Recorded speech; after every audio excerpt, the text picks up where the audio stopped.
Most skincare routines are slowly damaging your skin, and most people don't realize it. If your skin suddenly feels dry, irritated, or more sensitive than usual, your skincare routine might actually be part of the problem.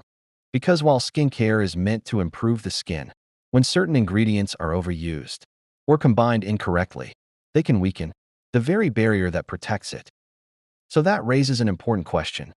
What actually damages the skin barrier? And more importantly, how does it happen without people noticing? Understanding the skin barrier. Before we look at what damages it, we need to understand what it actually does.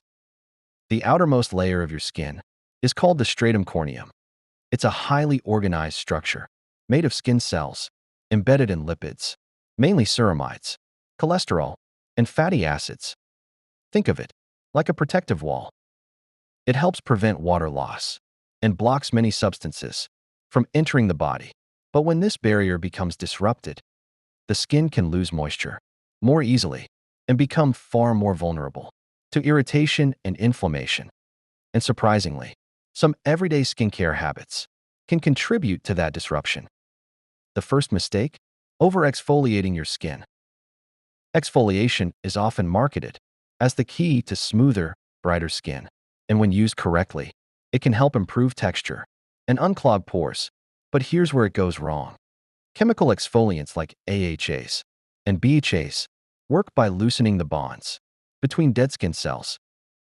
Used too frequently, they can remove too much of the protective outer layer, and over time, this can thin the stratum corneum and disrupt the lipid matrix that holds the barrier together. The result? Skin that becomes more sensitive, more prone to redness, and more reactive to other ingredients. Exfoliation can be beneficial, but more is not always better.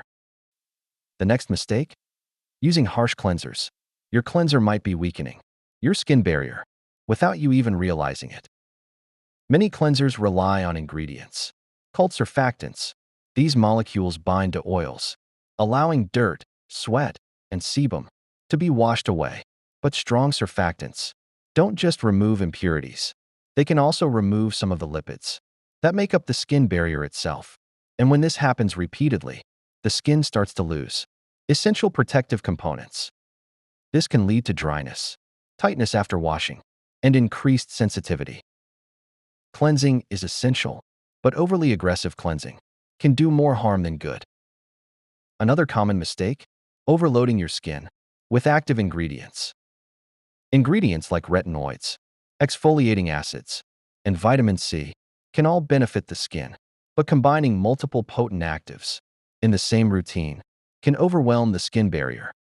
For example, using retinoids alongside exfoliating acids can significantly increase irritation, and even beneficial ingredients can cause problems when used too frequently or layered without consideration.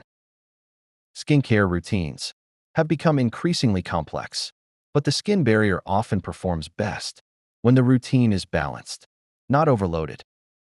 But it's not just skincare. Environmental stress also plays a major role. Ultraviolet radiation from sunlight can disrupt barrier function and increase inflammation.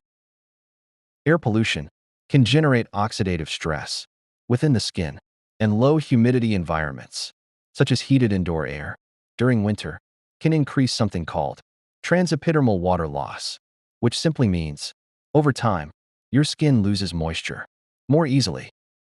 These factors can gradually weaken the skin's protective barrier.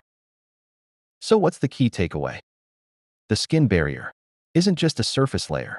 It's a complex biological system that protects the body and maintains hydration, but it can be affected by multiple factors: excessive exfoliation, harsh cleansers, overuse of active ingredients, and environmental stress. Understanding this is what separates effective skincare from routines that may actually do more harm than good. And this leads to one final question. If the skin barrier blocks so many substances, how do skincare ingredients actually reach living skin cells? That's something we'll explore in the next video.